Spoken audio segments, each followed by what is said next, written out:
Welcome to the channel, viewers. A bit of a background on what the Hamas is about and how they infiltrate Palestinians and other Muslim people. This man's been captured. It's an Hamas terrorist who admits to deliberately murdering children in this chilling IDF interrogation video. الزملاء تبعتنا كنا بس نكتب. شو اسمك ربعي؟ عامر سامي مرزوق ابو غوش. من وين؟ غزة تفاح. تفاح. اوكي. قول لي قبل ما نبدا شو كانت وظيفتك؟ انت نخبة صح؟ شو كانت وظيفتك في النخبة؟ جندي. من امتى انت في النخبة؟ تقريبا من 8 شهور لسنة. فاهم عليك. لما دخلتوا شو كانت التعليمات تبعكم؟ احنا الزملاء تبعتنا كنا بس نكتب. يعني؟ مش مهمتنا الخط، مهمتنا القتل. شو قالوا لكم بدكم تقتل كل واحد كل اللي بتشوف؟ بتشوفوا بتقتلوه ويرجع بعدين. ما في فرق بين رجال نسوان اولاد الكل؟ اوكي. ليش الواحد بده يقتل الكل؟ شو لكم؟ شو الهدف؟ قالوا لنا هذول كلهم مستوطنين جنود وفي منهم جنود. اقتلوهم كلهم. That'd be a lie. Women and children aren't soldiers. بتشوفوهم. اوكي كمان نسوان جنود؟ ما قالوا لي جنود لا. So he's just trying to be ignorant. He's trying to throw Hamas and his leaders under the bus. This is what they do. There's no loyalty. الكل كمان نسوان كمان أولاد. طيب ولوين أنت في إسرائيل دخلت؟ كفار عزة. وكفار عزة كانت المهمة الوحيدة؟ هي منطقتنا كفار عزة كانت. وبعدين بعد كفار عزة شو كان بدكم تسووا؟ ما بعرفش احنا رابعة نسحب نرجع غزة. فاهم. طيب أنت بتقول إنه المهمة كانت كفار عزة. هلا احكي لي من وقت ما وصلتوا على كفار عزة شو صار؟ Okay, so they were to do that particular kibbutz. Let's have a look at that kibbutz. Okay, so let's make it very clear. This has graphic content. Viewer discretion advised. It's not a war. It's not a battlefield. It's a massacre. It's a terror activity. It's a massacre.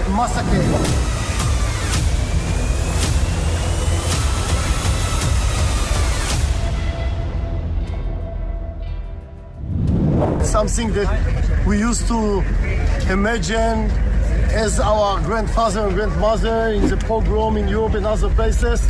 It's not something that happened in the new history, in the near history.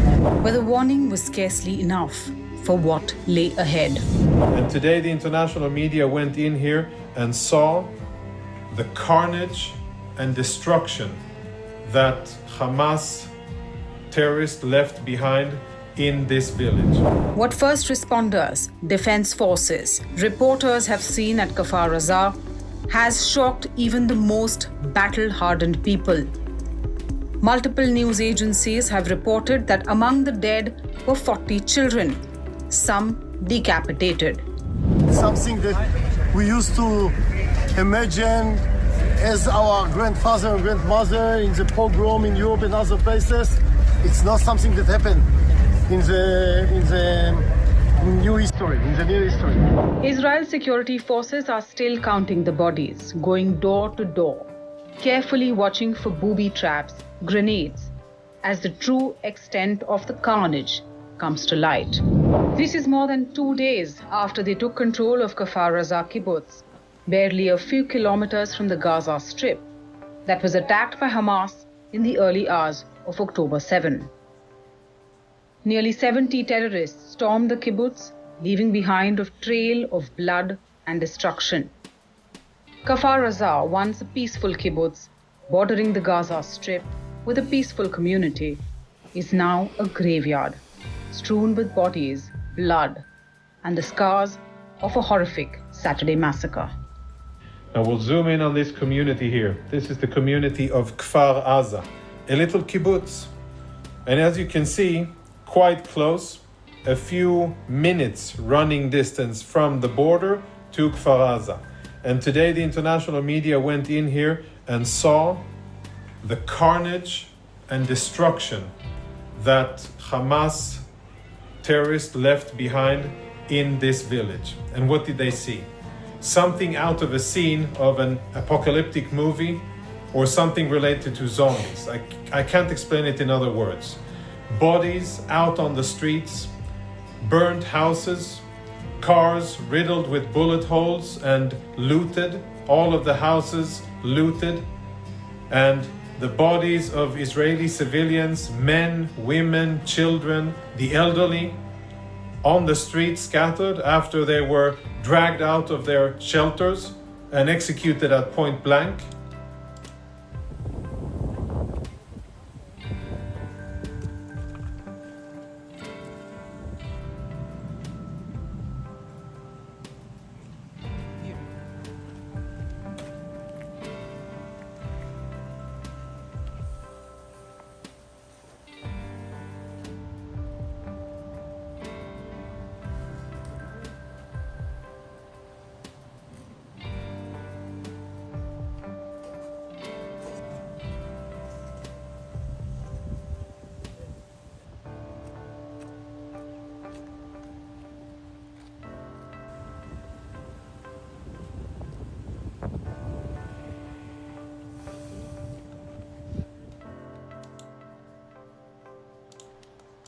شو كان بدكم تسووا؟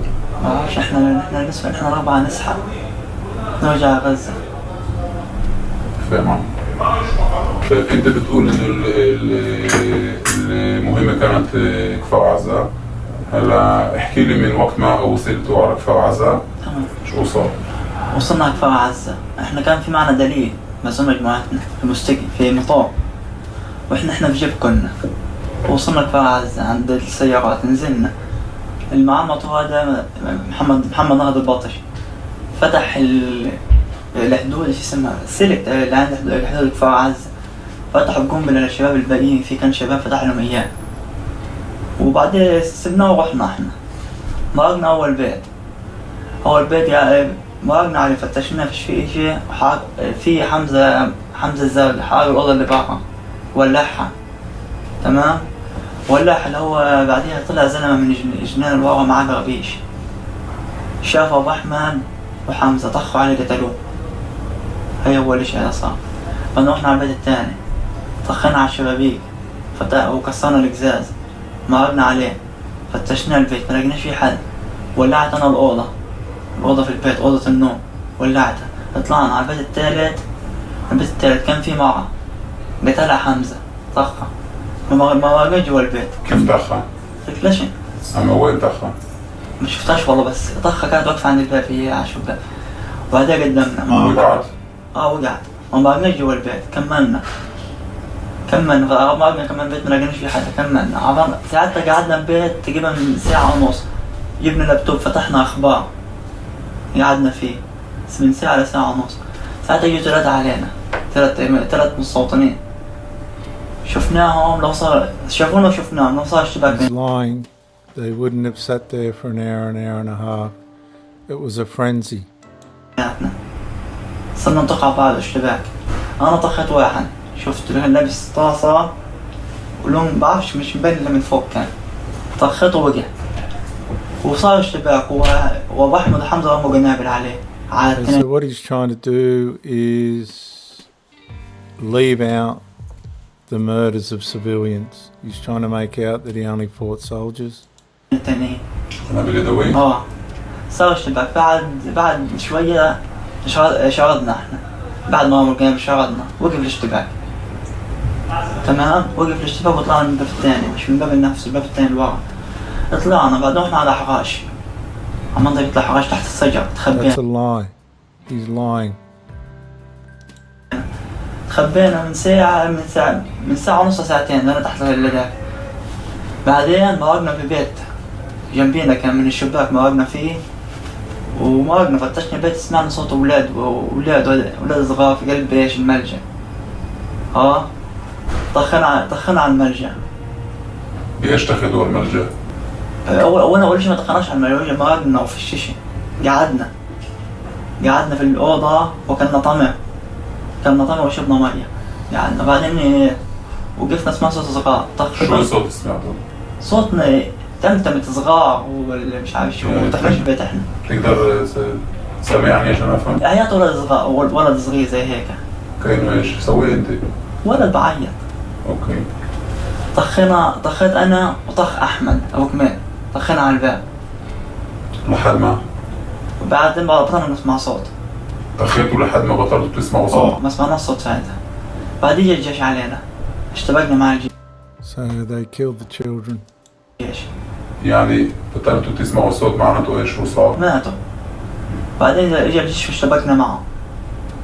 اشتبكنا تقريبا مع أقل 10 دقائق، بعدين سلمنا حالنا دخلنا من They الشارع. didn't hand themselves in, they were overrun. There's a lot of lying. You cannot believe these Arabs, they lie. الأحمر يا ورجال تاني بعد. أيوة شغال. ورجال تاني شقة تاني. خلاص. Early morning, October 7th. Hamas's Nukhba force, still in their lairs, turn on the cameras that will record their attack and the massacre to follow. Along with the tea and trail mix, the terrorist on the left lays out this bag. That looks like drugs to me. Captagon. Speed drugs. See?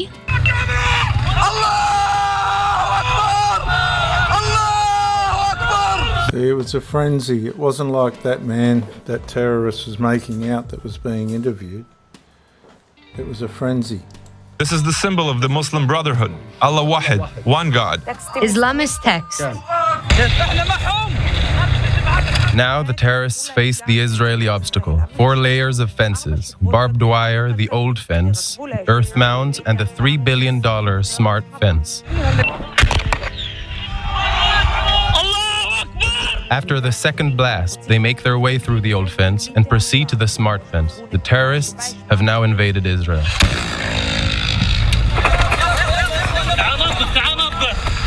A stopwatch counting from the first explosion until the moment terrorist squad number 1 crosses into Israel shows 7.5 minutes. In that time, they meet no Israeli resistance. זה מאוד מתוזמן יפה. It's very well timed, based on extensive exercises. אימונים ומודלים. There's a surprise factor here, and their numbers. Their numbers is what tipped the scales in the crucial first minutes. On a different route in the Gaza envelope, Nukhba squad number 3 ambushes civilian cars. The radio is on. An ecstatic song is calling, "Bomb, burn. Leave no Zionist alive."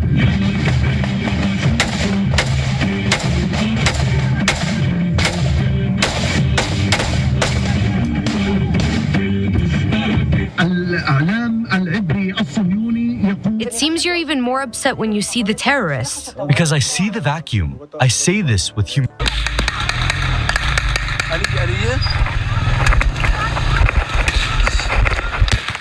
Here, the terrorists come into view of Kibbutz Sufa. They also encounter fire from the adjacent military base, which stalls them.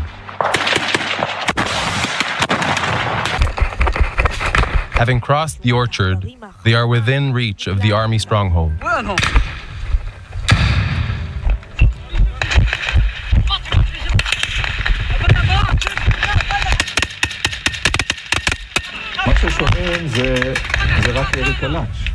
What we're hearing is only AK-47 fire. You can tell that there's no IDF fire at this time.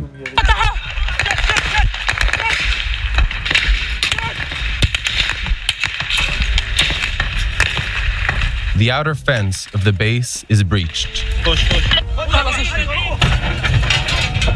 15 minutes. That's how long it took this squad from the moment they crossed the fence till they charged the Sufa military base. The fight at the main gate of the base lasted several hours, thanks to the resistance of Israel's Nahal forces. This terrorist seems in charge of the attack on the base. He gives the orders, although no one calls him by rank.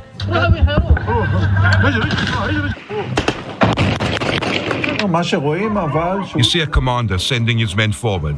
You won't see that in the IDF. The supposed commander catches up.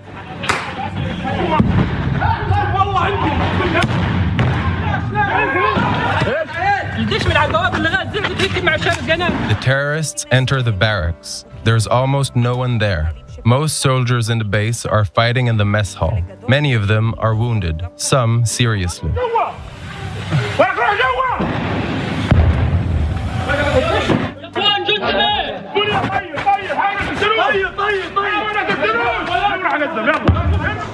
Here, a terrorist films himself in the mirror.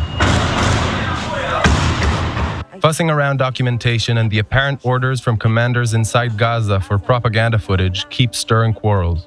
هي يا عم في بارود زياده بدل الاتفاق صور هينا بصور شغاله صاي من طرفك رسالة أخيرة طرفنا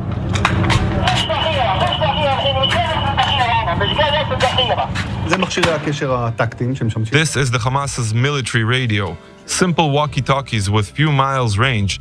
They've used them for years. According to reports, especially in the foreign media, 8,200 IDF Signal Intelligence Unit stopped listening to those and clear the base from terrorists. Meanwhile, in nearby Kibbutz Sufa, terrorist squad number 4 manages to enter. ועוד כשיש כאבי תופת. אני רציתי את היד שלי.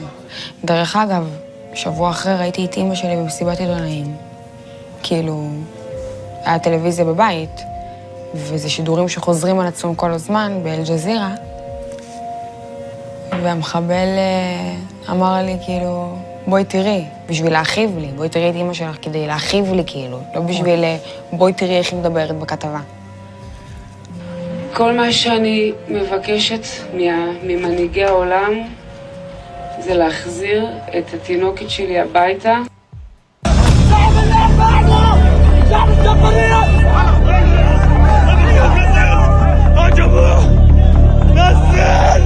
On the 7th of October, Hamas terrorists invaded Israel. Right here, they killed Israelis. They raped our women. They beheaded the children. They burned entire families alive. Hamas themselves uploaded those videos. But the problem is that there are people who are denying the massacre. The energy of the day beginning and everyone dancing and jumping and happy, and suddenly the music stopped. When the music stopped, we started looking around and didn't understand. Maybe it was a problem, I don't know. My boyfriend was with the party. Where? We went to the road.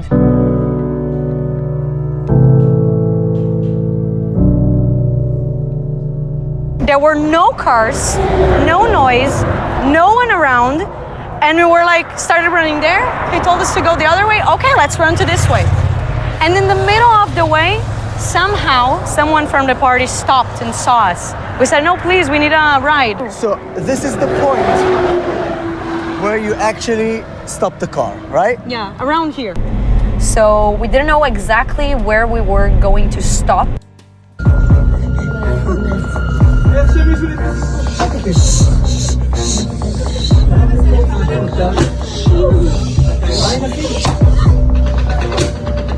And we don't know what was going on, how many people are outside, what are we gonna do, how are we gonna get out. The people were scared. They were getting more and more inside and getting one on top of the other. I was here with my boyfriend. My boyfriend grabbed my face and we were here to the wall talking to each other. He was telling me, babe, look at my eyes and forget about everything that's going on in here. Rafa was on us praying, and people were telling each other just to stay quiet and praying. Shema Yisrael, Adonai Eloheinu, just praying for their lives. We heard her getting killed, and after that, the terrorists celebrating and screaming. I woke up and I heard a lot of people saying, "Tiftechu et hadelet!" Open the door. Open the door! But there's no doors here. But it was so dark inside that the people that were in the back started to imagine that maybe there was a door. It was so dark we couldn't see anything, like you have your eyes closed in a dark room. We couldn't see nothing.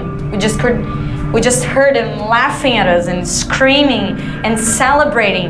Like it was fun to them to finally find a place. There are so many Jews confined and can't move and can't do anything about themselves.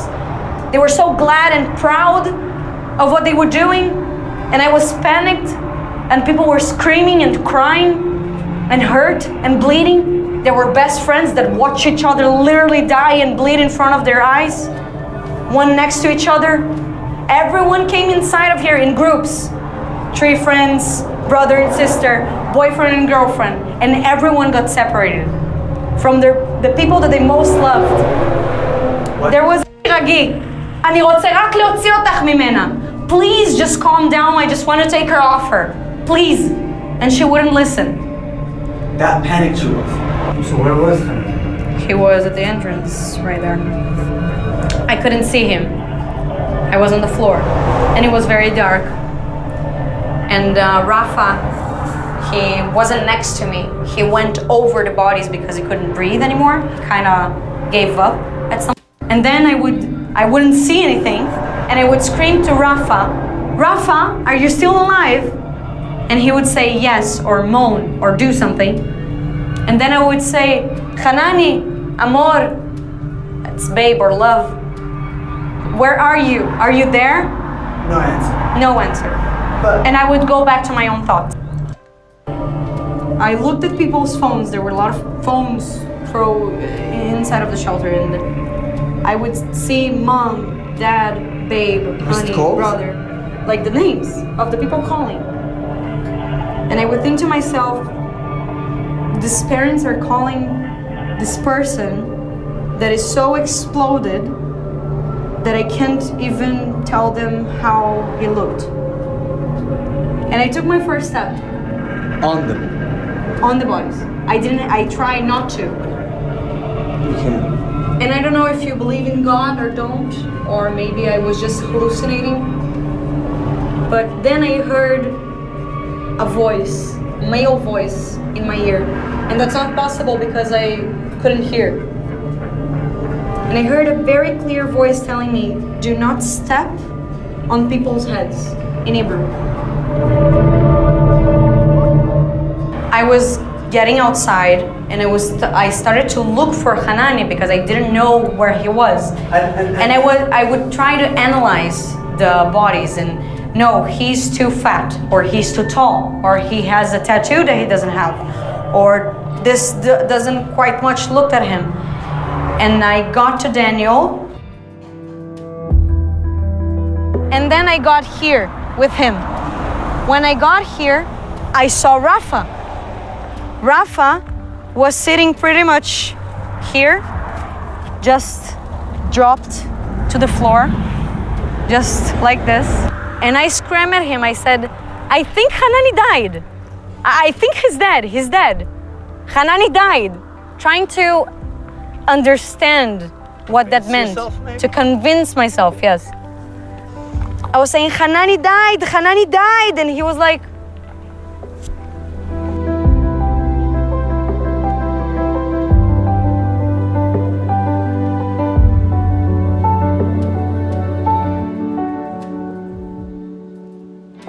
talvez não seja nessa vida ainda, mas você ainda vai ser. טס עם הטנדר מקצה לקצה, אתה יודע, לוחץ פול גז, לא מעניין אותי, אני גם מכיר את השטחים, אז אני יודע איפה יש בורות. ואני טס ואני אומר, כמה שיותר להספיק, כמה שיותר. לאיפה הולכים עכשיו, למעודי? הנה, פה, כן. וואי, תחזור אתה אחורה, תעשה רגע. רגע, אתה, תקשיב, תעלה לאוטו ותצא משם, אנחנו נבוא. אומרת לי, אחת הבנות, תגיד לי מי אתה.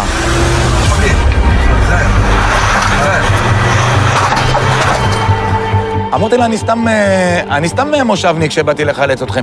ואני אומר לה, שנייה, תני לנו לעוף מכאן, למה יש פה מלא מחבלים, ואני נוסף זה. תיזהר, מחבלים, אחי. קח פה משמאל. תיזהר. היא אומרת לי, לא יכול להיות, אתה בטוח איזה איש מיוחד, איזה סוכן שב"כ או משהו, אני אומר לה, למה? היא אומרת לי, תסתכל, אין פה אף אחד. אין פה אף אחד, אנחנו כמה שעות תקועות פה. אין פה אף אחד, לא יכול להיות, אין פה אף אחד, אתה היחידי שהגיע. אתם 3, גם אם יש פצועים, יש לכם 3 רכבים, אנחנו נביא את 3. כששטח המסיבה שרץ מחבלים בכל מקום, עוז והג'יפ שלו היו לבד. נקודת האור היחידה של מאות המבלים שניסו להיחלץ מהתופת. בשלב מסוים אני מוצא מישהו בוואדי שם בשטח. העלה איתי לרכב, אמר שיש לו מיקום של ניצולים. איך קוראים לך? אז מה אתה עושה פה? הייתי פה גם במסיבה. היית במסיבה? כן, אבל אני קצין באגוז, קצין במילואים. והוא עולה איתי ברכב, אנחנו נכנסים שוב לשטח המסיבה, אבל מאזור אחר. מצלמות הרכב של הג'יפ שלו מתעדות כל רגע בזמן שהוא מחפש אחר סימני חיים של ניצולים. יש מפוחדים גם שמתחבאים. תחשוב. כן, אני יודע, הלכתי איתם כל הדרך. אני יודע, הבאנו כבר הבאנו למושב לפטיש. מה זה השריפה? מה זה המכוניות של המסיבה? כן. איפה הייתה המסיבה? כולם השאירו אותה. אין בעיה, המכוניות השאירו אותם, צודקים. איפה הייתה המסיבה? שמה? שם מכוניות? וכאילו איפה כך פה משמאל. תיזהר.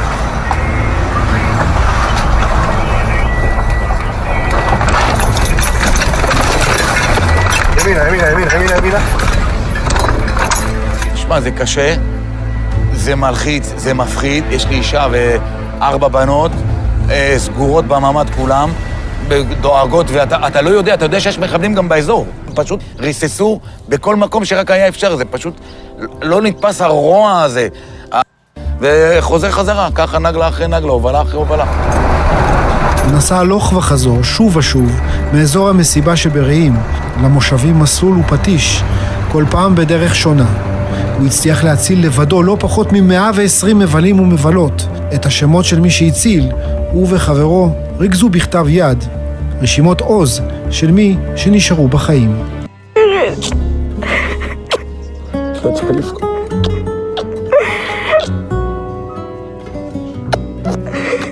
צריך לבכות, ברוך השם, אנחנו בסדר.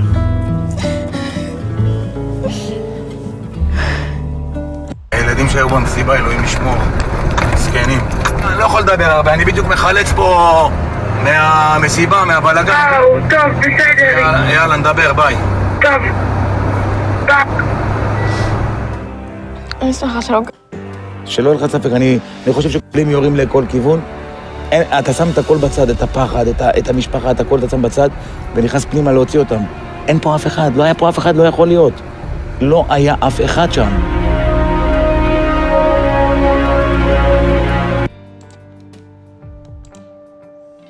This is a military occupation. As long as you have these policies in place, you will never get to the root of the violence, Piers. All right, Mossab, there was an allegation there that you think all Muslims are terrorists. What's your response to what Abby Martin said?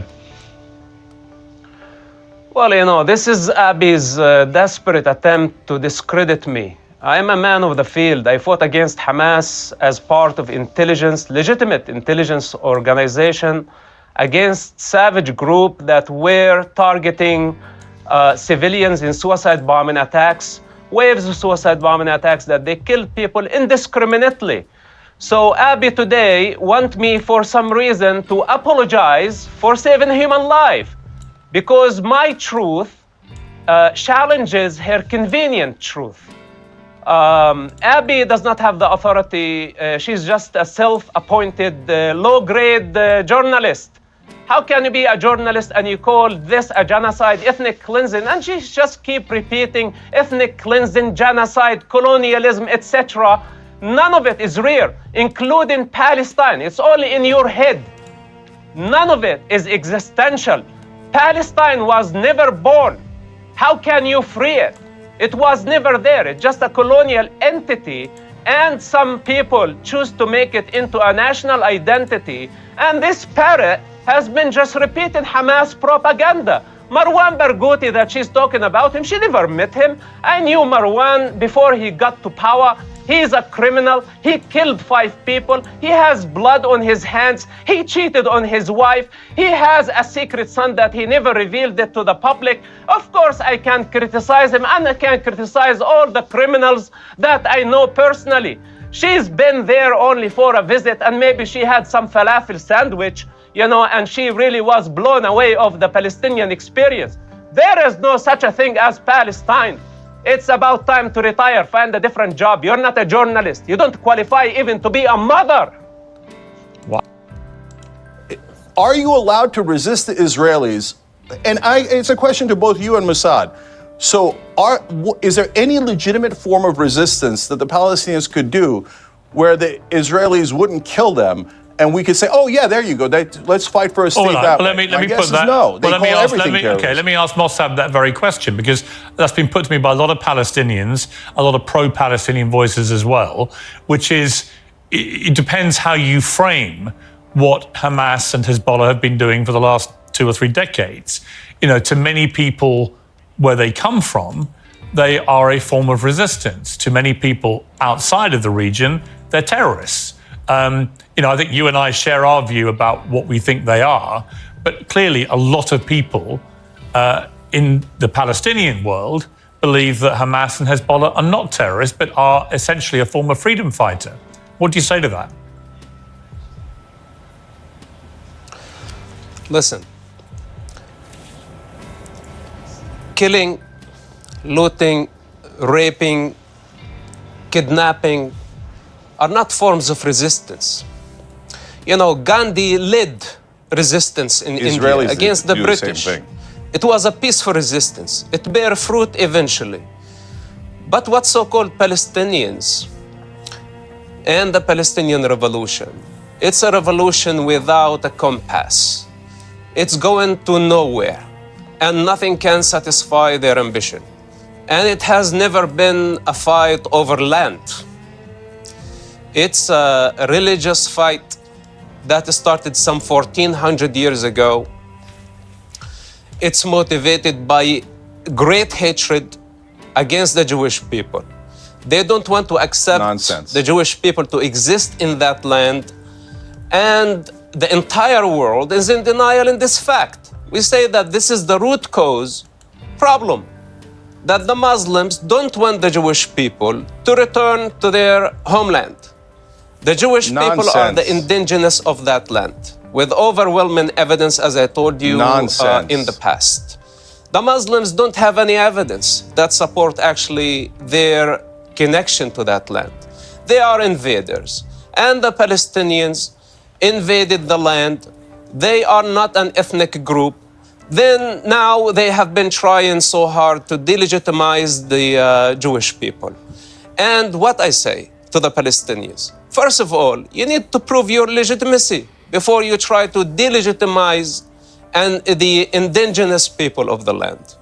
Once you succeed of showing us who you are, then we may talk to you about a state. But to claim that you have the land, even though the indigenous of the land, the Jewish people, actually have been willing to share the land, and they were willing back in 1948 to share the land with the Arabs, but the Arabs refused. They had equal opportunity, just like the Jewish people, to declare their independence. But instead of declaring their independence back in 1948, they declared war against the Jewish people, only because they are Jewish people. Then 40 years later, in 1988, they declared their independence. So, once what so-called Palestinians drop their violent approach to the problem and accept Israel's right to exist in that region, then we can talk about things. But to really water it down and say that this is a conspiracy, people like Cenk, they are living in a conspiracy theory, alternative reality. We tell them that this war, that Sinwar started in Gaza, is a very dirty war. He weaponized civilians only to get sympathy of people like Cenk and many others around the globe. To leave the Gaza Strip. Yes, guys, you have heard correctly. Till 2005, Jewish people did live in Gaza, and the community was growing. Not only the community was growing, but the land was used to produce so much fruit and vegetables that was a true miracle. The Jewish people not only produced food to sustain themselves, but they also exported fruits, vegetables, flowers all over the world. It was a true pride of Gaza. This Jewish community that was producing so much of this land. So you not only had farms, farmers, greenhouses, but also factories where the food was packed, was distributed and sent all over the world It was a booming economy in Gaza. I mean, look at this. Those are pictures of flowers that were grown in Gaza, and they were exported to Europe. There were also animal farms in Gaza, and the Jewish community was proud of this heritage because when they came to Gaza, it was a barren land. There was nothing. And yet, in just a short time, this land could be transformed into a life-giving source. But then a tragedy happened. Ariel Sharon, a former prime minister of Israel, under the growing pressure from the West, made a controversial decision to withdraw all Jewish people from Gaza. As you can imagine, this was a dramatic event for the communities living in Gaza, who lived there and saw their future in Gaza. Many people, actually most of the people, did not want to leave, and they had to be removed by force. A very tragic time in Israel, very controversial time in Israel that today is often forgotten. And what I want to emphasize here is that when Israel left, when the Jewish people left Gaza, they left behind a whole infrastructure that was already set up in Gaza. You had homes, you had factories, you had farmlands, equipment. Everything was left. A lot of money was invested in it, but yet Israel made this decision to leave Gaza. Now listen to the words of this Israeli soldier. The mission is completed.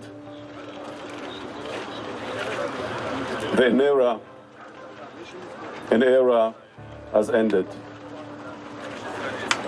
From this moment on, the responsibility for all that takes place in Gaza Strip lays on the Palestinians. The responsibility for the security of the Israelis is all ours.